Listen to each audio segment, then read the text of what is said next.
Hey, what's up guys? It's me, Juan Pablo from 100% Finance at 100%finance.com.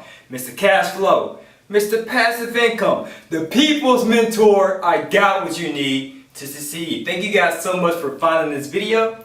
I greatly appreciate your viewership. Topic of discussion for today is the success formula for real estate investing. Yes, you want to become a real estate investor. Why?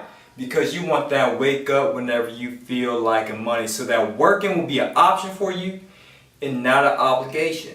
You want to have that passive income that you receive on a consistent basis with little to no work required. So that way you don't need a job. You have that mailbox money. You check the mailbox, pull out that check. Oh, it's from one or several of my tenants. That's what you want. That's what we like to call as financially free and independent of a 9-to-5. Now you don't have to quit your job, but if you can't stand your boss, and if you can't stand clocking in and clocking out like me, or if you're like me, hey, if I finish my job by 2 o'clock, why on earth do I have to stay until 5 p.m.? If I'm prudent enough to finish my job in 6 hours, why I gotta stay until 8 for 8 hours? Or if you're like me too, you might want to have a libation at your desk, you know, to get the creative juices flowing, right? It's all good, baby. Whatever floats your boat, real estate investing can help you. Or you might be that person that says, hey, I want real estate, not just for financial freedom. I want to leave an inheritance, not just to my kids, but my children's children. I want to leave a legacy, things you don't see nowadays. Or you might be that person that says, you know what, Juan Pablo? Having an abundance of money is good. Having an abundance of time is good, because that's what real estate investing affords, by the way. Abundance of time and money. No dichotomy between the two. Or you might say, that might also sound good, Juan Pablo, to leave a legacy, you know, to my family, generations to come. But I want to invest in real estate because once my time is freed up, I can now pursue my purpose. I can figure it out first and foremost. And secondly, I can serve it to the world and even monetize my purpose. Be highly paid for what you love to do.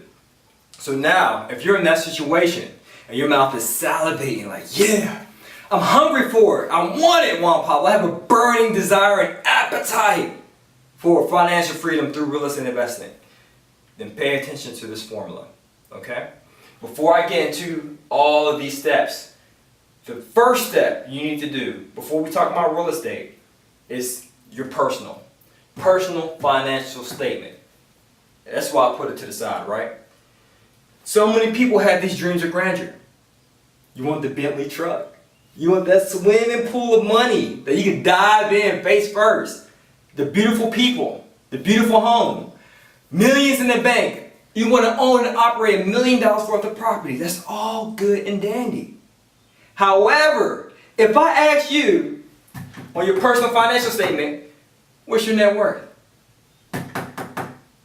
What's your balance sheet looking like? What's your debt to credit ratio? What's your FICO score? What are your inquiries? What are all of your income producing assets? If you don't know your personal numbers, then how can you successfully manage the numbers of a business? Not your income producing assets, let me correct myself, but all the income that you receive. You might not have assets right now. You might just be working 9-to-5, but that's fine.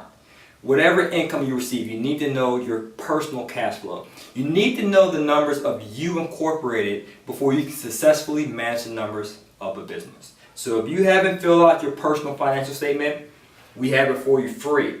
As long as you're a subscriber, if you subscribe to 100%finance.com, you will get the personal financial statement, and make sure you fill it out and know your numbers. When you fill it out, on the first tab, when it talks about your income, I want you to tell me how much your living expenses are equal to.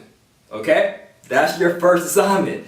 Know thy numbers. So before you go any further, pause this video, subscribe to the website, fill this out, and let me know your personal living expenses for the month, your total living expenses for the month. Alright, so hopefully you did that. Now we're back because we need that number to follow these steps below to provide you with the success formula for real estate investing. So this is the first step. Your PILE formula. This is I love it. This is a phrase that we've coined at 100% Finance, okay? The PILE formula is actually an acronym as follows. Your PI, your passive income from your real estate portfolio, okay? If you're not familiar, your passive income is income you receive on a consistent basis with little to no work required. It's your cash flow. It is your gross revenue minus your operating expenses, minus your reserves, minus your debt service, whatever's left over, the profit in your pocket is your cash flow. That's what that stands for, the PI, passive income. Got it? Good. Your passive income must exceed your living expenses. Again, you can't complete this formula if you don't know your numbers, if you haven't completed your personal financial statement. Your passive income has to exceed your living expenses by a margin of 150%. That's why I put 1.5. Why?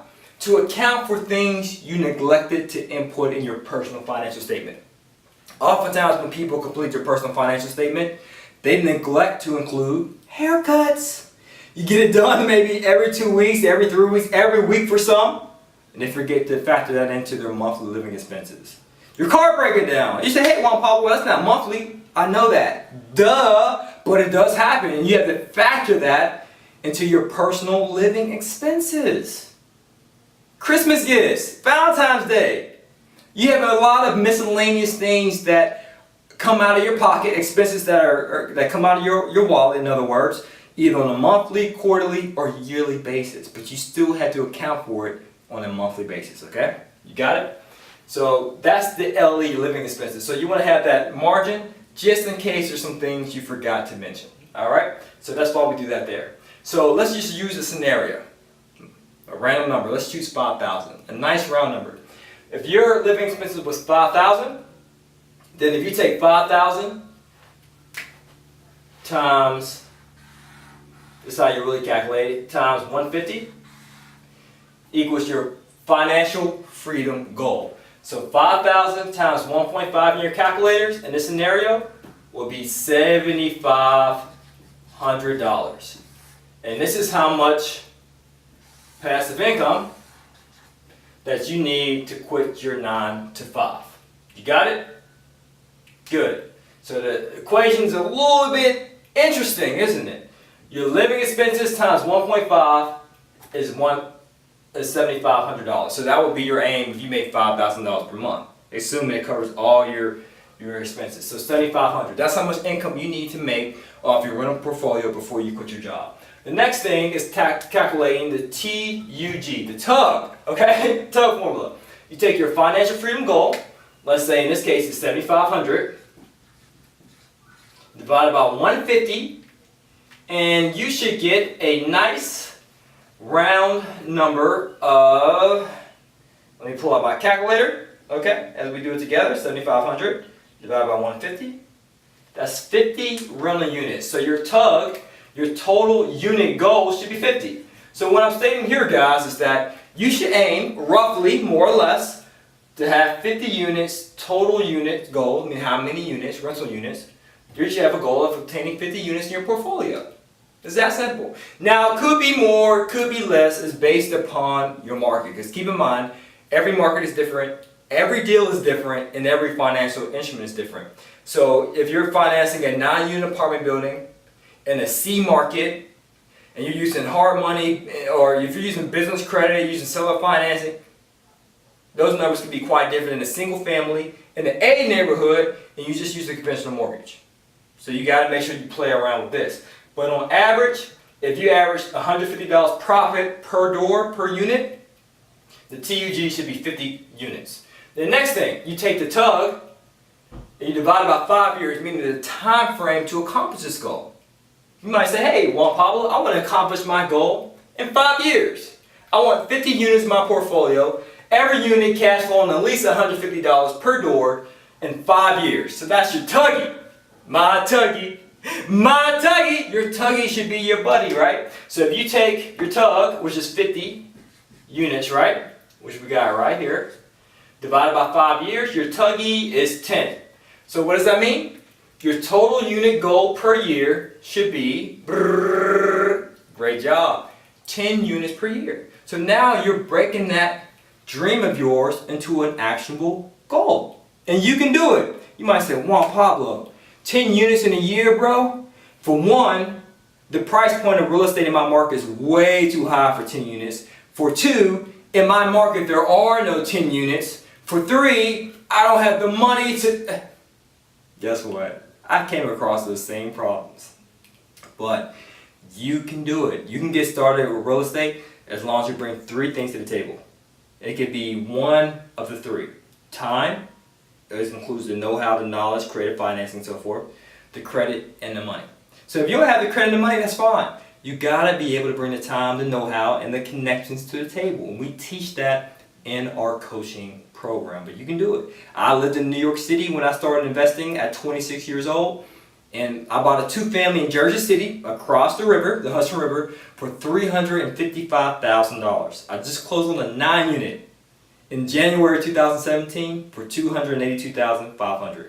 Stark difference, isn't it? Because I was willing to invest outside my market and use creative financing, use private money, business credit, seller financing, a plethora of creative financing tools. I even bought a 13-unit using the master lease option. And not once did the seller, because I've worked with the seller, not once did he ask me for a credit check, and not once did he ask me for a 20% down payment or even a 10% down payment. That 13-unit, the purchase price was $350,000. I was able to give an option of about $6,000. And I teach this in my events as well. So if this does sound like a foreign language, it's fine. I felt like a 5th grader in the college course the first time I attended a real estate seminar, so you're not the only one. But guess what? I felt like I belonged. So I kept coming consistently, asking questions, joined the programs, the ebooks, all that good stuff. So thanks for watching the video. We appreciate your viewership. By the way, guys, make sure you subscribe to 100%finance.com. We have a plethora of tools that can help you succeed financially. We have a report on credit repair, 3 tips on how you can improve your FICO score. We also have a business credit ebook. We have a ton of real estate related documents, from deal analyzers to a mortgage calculator, a whole bunch of resources. You just have to subscribe. And one last thing, don't want to forget, we are offering free live webinars to answer your questions. This is only made available to our website subscribers. So you have to subscribe to 100%finance.com to receive the details as to the date, the time, and the call-in information for the webinars to answer your credit repair, business credit, or business funding needs, as well as your real estate related questions. Thank you guys again for watching, and subscribe.